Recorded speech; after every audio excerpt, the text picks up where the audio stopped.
Hello hello, moi c'est Sabrina, je suis astrologue et je parle avec les animaux. Et j'ai déménagé en Argentine il y a maintenant 2 mois. Ça fait déjà 2 mois et j'ai redéménagé à l'intérieur de l'Argentine. Je t'ai fait un vlog pour te raconter tout ça. Si tu veux m'aider, tu peux commenter, partager, liker et tu peux éventuellement l'envoyer à tes amis. Si tu veux rien louper de toutes mes vidéos, n'oublie pas de t'abonner. On se retrouve tout de suite pour un vlog et j'espère que ça te plaira. À très vite. Bon, faut que je vous parle. J'ai encore déménagé. Je sais, ça faisait que 2 mois que j'étais arrivée en Argentine, à Buenos Aires, et je change déjà d'endroit. Mais voilà, il est temps pour moi de déménager. Alors je vous raconte tout ça dans ce vlog. Pourquoi je déménage? Honnêtement, j'ai pas vraiment de raison. C'est un peu dur à expliquer. C'est pas toujours évident d'expliquer pourquoi je vais déménager. Depuis quelques temps, j'ai plus vraiment de raison de rester à Buenos Aires. Je fais des choses par élan et dans ma vie, je suis toujours mon élan. Et là, l'élan, il était plus. En fait, je vais toujours là où je me sens le plus vivante. Je savais que je resterais pas à Buenos Aires. Je savais que ce serait qu'une ville transitoire. Pour ceux qui me connaissent d'avant, j'ai vécu dans la nature pendant 5 ans et j'ai adoré cette vie. Honnêtement, j'aspire toujours à une vie où je serais dans la nature. Et à Buenos Aires, je trouvais plus cette vie dans la nature et je trouvais pas cet équilibre entre la nature et moi. Alors, je suis partie à un endroit où il y avait la nature pas loin. C'est là que je suis partie à Cordoba. À Cordoba, j'ai trouvé l'équilibre entre la nature et moi. Pourquoi? Parce que la ville, et je parle de la ville de Cordoba, en fait, elle est juste à côté des montagnes. À 1 heure et demie, on peut tout de suite rejoindre la montagne et ça monte. Je vous cache pas que ça n'a pas été facile de partir de Buenos Aires. Je m'étais fait des contacts, je m'étais fait des liens, j'étais en rapport avec des personnes. Ça a été compliqué de repartir en arrière. Une fois de plus, et 2 mois seulement après être arrivée, il faut que je recoupe des liens et que j'en recrée de nouveau. Tout ça demande beaucoup d'énergie et c'est vrai que parfois, ça me dépasse un peu. Parfois, le confort, c'est inconfortable. Parfois, le confort, c'est pas ce qu'appelle notre âme. Et je crois que là, mon âme, elle appelait les montagnes. Alors, je suis partie pour les fêtes de fin d'année. Je suis partie 2 semaines. 2 semaines pour déconnecter complètement Buenos Aires et connecter complètement à Cordoba. Et je peux pas vous dire tout ce que j'ai vécu. En fait, même en vous mettant quelques photos et vidéos, vous vous rendrez même pas compte de la beauté et l'essence de ce que j'ai vécu. Parfois, vous savez, je pense que vous connaissez ces moments où vous ne pouvez pas mettre de mots dessus. Il y a des moments qui vous alignent entre la terre, le ciel, le monde, et c'est pas descriptible, il n'y a pas grand-chose à en dire. Quand j'ai été dans les montagnes, j'ai eu l'impression de me connecter à la terre, au ciel, aux étoiles, au spirituel et à l'intérieur, comme j'avais rarement été connectée. C'est des moments tellement intenses, des moments tellement forts, qu'ils sont indescriptibles. Pourquoi? Parce qu'en fait, ils sont très simples, ces moments. Parce que c'est des moments de profonde connexion à soi-même. Et qu'en fait, ça se décrit pas, parce que c'est pas incroyable, c'est pas une expérience de fou vécue, c'est intérieurement quelque chose de tellement aligné que ça en devient extrêmement fort. Alors j'ai connecté à la ville et j'ai connecté aux gens. Et on m'avait dit, tu verras, à Cordoba, ils sont hyper accueillants. Et c'est vrai, comme Buenos Aires, les gens ne me paraissaient pas du tout froids. Mais quand on compare à Cordoba, c'est vrai que les gens sont encore plus accueillants. J'ai encore plus de personnes qui me parlent dans la rue, en me parlant d'aïko, mais aussi juste pour le plaisir de me parler. Les gens qui parlent dans les cafés, les gens qui juste veulent savoir d'où je viens. Ici, c'est encore plus accueillant que ce que j'ai connu en Argentine. C'est plus chaleureux, c'est plus simple, c'est plus tranquille. C'est pas une grande capitale. Pourtant, il y a 2 millions d'habitants ici. Mais c'est plus calme. Et puis j'aime bien leur façon de vivre comme si demain n'existait pas, et c'est encore plus vrai ici. Et d'ailleurs, en parlant d'intensité et de façon de vivre, pendant ce séjour, j'ai escaladé pour la première fois de ma vie. Moi, j'ai peur du vide. J'ai peur du vide à 2 mètres de haut. J'ai une peur panique du vide. Mais je m'étais dit qu'il faudrait qu'un jour j'essaye d'escalader.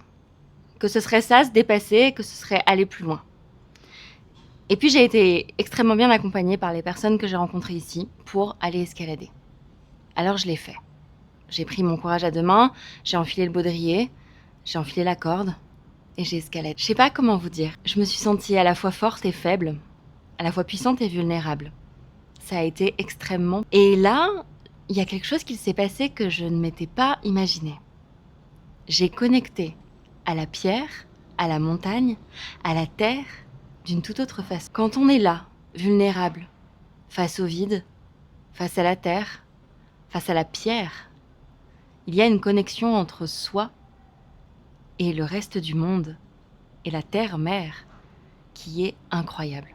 Et bizarrement, à ce moment-là, je me suis sentie le plus profondément dans mon féminin. parce que je pouvais abandonner une partie de ma vulnérabilité et la laisser dans les mains de personnes à qui je pouvais faire confiance. Je pensais vraiment pas que l'escalade m'apporterait ça. Je pensais pas que ce serait un endroit où je me sentirais aussi connectée à la terre-mère.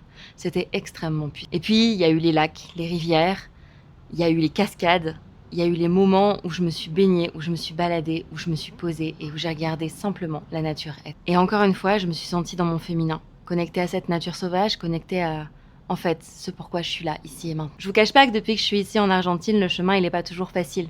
Parfois, il y a des choses qui se passent qui sont très faciles, parfois c'est très compliqué. Je vis des hauts et des bas. J'ai l'impression de laisser mourir une ancienne version de moi pour en faire renaître une autre. Ça n'est pas évident, ça me demande de lâcher tous les schémas que je pensais avoir jusque-là. Et finalement, ça me demande de devenir une autre version de moi-même. J'ai senti, dans ce séjour, que mon cœur s'ouvrait. J'ai eu la sensation d'être exactement là où je devais être. Et j'ai su, c'est là que je veux vivre. Et j'ai vécu la fin d'année la plus alignée possible avec moi-même. J'en ai encore des émotions dans la voix, tellement c'était fort. Encore une fois, c'est rien d'extraordinaire, c'est juste l'impression d'être aligné entre la terre et le ciel. Et ça, je vous le souhaite à chaque moment de votre vie. Alors voilà, le 31, j'étais au milieu de la nature. J'ai vu un coucher de soleil absolument merveilleux, le dernier de l'année, magnifique, avec une connexion puissante. J'avais pas de téléphone, j'avais pas de caméra, et c'était juste parfait de pas capturer ce moment et de le vivre. J'étais dans un instant présent comme on n'en vit plus aujourd'hui. J'ai vécu ça de façon extrêmement intense. Et puis derrière, il y a eu les lucioles, le feu, les amis qui m'accompagnent, l'aide pour cuisiner, même végétarien alors que je suis en Argentine, une musique qui a résonné. Ouais. Pendant 9 mois, j'ai écouté cette musique et il y a des personnes qui l'ont jouée à ce moment-là. Et puis, il y a eu les étoiles, la première fois que je voyais, enfin, après 9 mois, presque un an. La première fois que je voyais les étoiles ici et que je reconnectais à ça. Je peux vous assurer que l'émotion, elle est encore là et elle est encore pleine parce que cet appel des montagnes, il est extrêmement fort. Et après, j'ai déménagé. Alors il a fallu y organiser. Heureusement, les animaux sont restés ici et j'ai fait l'aller-retour. J'ai organisé comment déménager. J'ai quand même pas mal d'affaires, même si mettre sa vie dans 4 valises, c'est pas beaucoup. 4 valises, ça reste beaucoup. J'ai déménagé et je suis arrivée ici, à Cordoba, dans un appartement absolument magique. J'ai la vue sur les montagnes comme si c'était l'objectif. En Feng Shui, on dit que l'ouest, c'est l'endroit où on voit là où on doit aller, c'est l'endroit où on met nos objectifs. Les montagnes, elles sont à l'ouest et c'est comme si tous les jours, je regardais ce vers quoi j'ai envie de tendre. Alors, je suis arrivée, je me suis installée, j'ai profité de cet endroit. Et l'atterrissage, il a été un peu dur. Parce qu'à Buenos Aires, j'avais déjà du monde et qu'ici, je connaissais pas grand monde. L'atterrissage, il a été un peu solitaire. Il m'a demandé de rentrer dans mon introspection, de me comprendre, de lâcher prise, d'ouvrir. Je me rends compte qu'en fait, je suis très impatiente. Je le savais déjà que j'étais très impatiente. Mais je me rends compte que je suis très impatiente dans la construction des liens. Qu'en fait, la sociabilité, c'est quelque chose d'essentiel pour moi. Et j'ai eu l'impression de passer beaucoup de moments solitaires. Or, ça fait même pas 2 semaines que je suis là. Et que j'ai déjà rencontré du monde. Et que j'ai déjà quelques amis ici. Et en fait, les choses vont très vite, mais moi, j'ai l'impression qu'elles sont lentes. Ça fait même pas 3 mois que je suis en Argentine. J'ai déjà déménagé. Je me suis déjà fait des amis. J'ai déjà bougé beaucoup de choses de ma vie. Et moi, j'ai l'impression que c'est lent. Et je pense que vous avez pas l'impression. Ça pour dire que la perception, elle est finalement vraiment seulement comment soi-même on la voit. Alors vous dire que tout ce chemin il est facile, c'est pas vrai, ce serait vous mentir. Vous dire que j'y trouve beaucoup de beauté et beaucoup d'intensité, ouais. Vous dire que je le changerais, absolument pas, pour rien au monde. Je sais que ce que je suis en train de construire et ce que je suis en train de laisser et ce que je suis en train de transmuter maintenant va me permettre d'aller encore plus vers moi-même. Je sais que ça me demande une profondeur que je n'imaginais pas. On dit ta nouvelle vie te coûtera ton ancienne. Mais on parle pas du processus. On parle pas du fait de faire le deuil de l'ancienne vie, surtout quand l'ancienne vie bouge autant. On parle pas du fait de devoir dire au revoir à une autre version de soi pour évoluer et accepter de lâcher les croyances qui étaient jusqu'alors présentes. Et voilà, ça c'est le plus dur. Ça c'est le plus dur, c'est de lâcher ce qui n'a plus lieu d'être. Alors je rejoins l'intensité, j'ai pas vraiment de chemin clair, et finalement je crois que c'est ça. Là, je suis en train de suivre les petites pierres sur mon chemin pour être guidée pas à pas vers là où je dois aller. Et chaque petite pierre m'amène vers le bon endroit. C'est pas toujours évident. C'est pas toujours évident de voir le chemin, mais je sais que le chemin est là. Et peut-être je crois qu'en résolution, il faudrait juste que j'apprenne à être un peu plus patiente. Avec moi-même et avec la vie. Et plus ce que m'a appris l'escalade et ce voyage à Cordoba et ce déménagement, c'est que je suis pas très patiente avec moi-même et je suis pas très bienveillante avec moi-même. Je veux que tout aille vite, je veux réussir, je veux prouver, je veux montrer, je veux dire que j'ai pas fait tout ça pour rien. Mais il y a des processus qui prennent du temps. Et en toute humilité, je crois qu'il faudrait juste que j'apprenne à me laisser du temps. Moi aussi, j'ai le droit à l'erreur. Moi aussi, j'ai le droit au fait que ça aille pas bien parfois. Moi aussi, j'ai le droit de douter. Je doute pas de mon déménagement ici, mais parfois, je doute. Mais parfois, j'ai peur. Et ça, c'est normal. Et je crois que là, mon objectif, c'est juste d'être plus douce avec moi-même. Alors après, là, je sais pas. Je peux pas vous dire et je fais les vlogs au fur et à mesure pour vous montrer, je ne sais pas où je vais aller. Vous savez, j'aime vous dire que vous pouvez aller vers vous-même.